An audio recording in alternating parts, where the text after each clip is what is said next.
Today we're taking a look inside the AGC lab to show you how the 3D printing works. Let's check it out.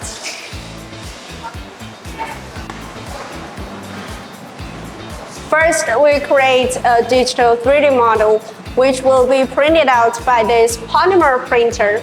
The processing time for a model can be much different.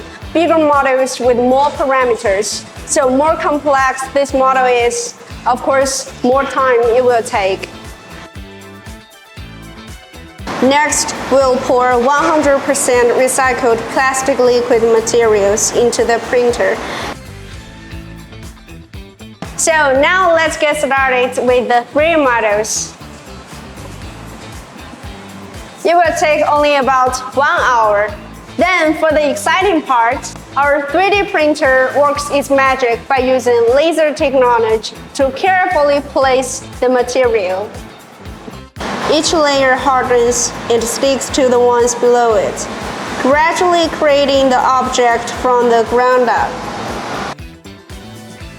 Okay, now time is up. Our lab staff will remove the printed parts and clean off any excess plastic for a smooth, polished finish.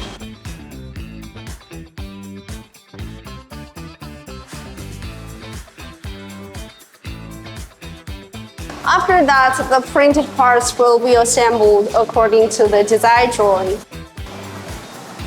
Really impressive it is, right? So you can try to design like a space for it yourself, like this light accessory, and all these things. Contact us to learn more about how AGC turns a good idea into a product for this market.